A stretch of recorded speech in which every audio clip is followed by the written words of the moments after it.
My dear friends and fellow Apollonians, welcome back to Apaulo Diner. I'm your host Apollo Jupiter, and this time there will be no cooking. Christmas isn't just about feasting, lights and celebration. It's also a time of reflection and quiet moments. So tonight, I'd like to share a gentle winter story with you. The Fir Tree, a story about waiting, wishing, and learning to love the moment you're in.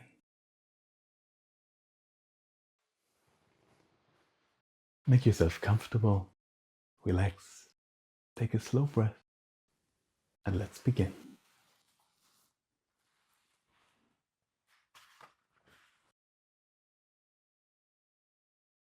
In the middle of a great forest, where the sun shone warmly and the breeze whispered softly among tall trees, there stood a little fir tree.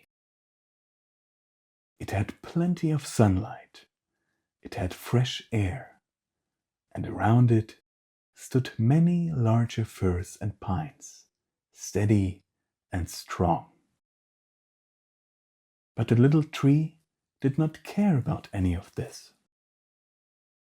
All it wanted was to grow. When the warm sunlight touched its needles, when the birds sang above its branches, and when children came to play nearby and said, "What a lovely little tree!" the fir tree did not feel joy. It only thought, if only I were tall, if only I could stretch my branches wide, if only I were grown.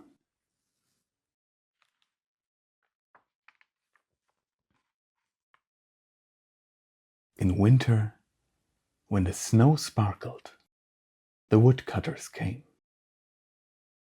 They cut down the tall trees and dragged them away. The little tree shivered. Where are they going? What becomes of them? The birds told him, "We have seen them. They are made into great masts upon splendid ships. They travel far across the sea." The fir tree trembled with excitement. To travel, to be grand and important.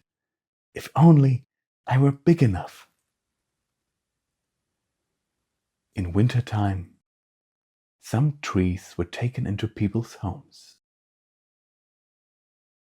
The sparrows told him, "We looked through the windows. They stand in warm rooms, shining with lights and ornaments. Children dance around them with joy." The little tree glowed at the thought. Oh, if only Christmas would come and I were chosen. But the tree grew so impatient that it forgot to enjoy growing at all. And then, at last, the day came.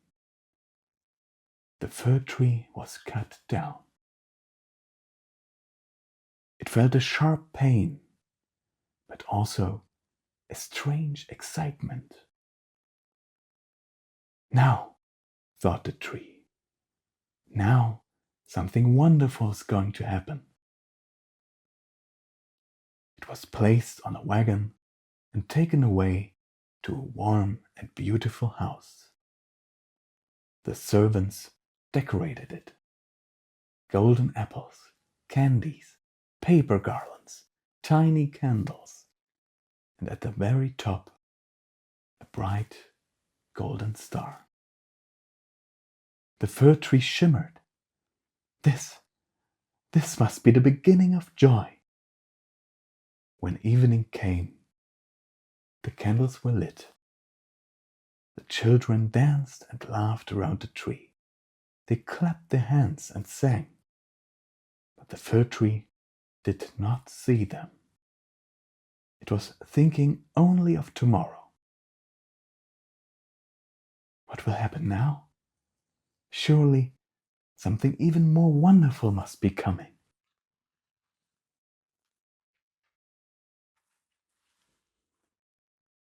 Morning came. The candles were gone. The ornaments were taken down. The tree was carried away and put in the attic, dark and dusty, where no one visited.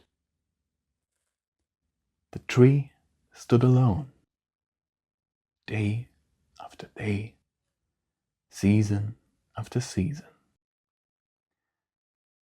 Now the fir tree thought of the forest, of the bright sunshine, of the soft wind, of the happy birds. It thought of the children who once said, "What a lovely little tree." And at last the fir tree understood. It had never been happy. Not because it had too little, but because it was always waiting for more.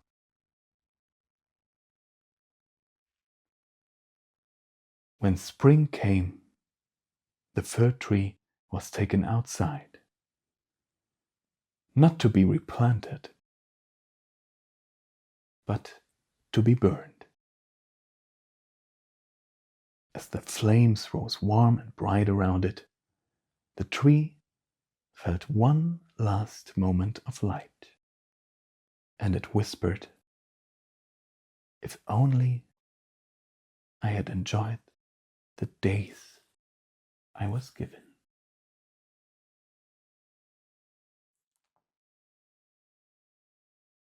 So the little fir tree teaches us this: do not hurry your life.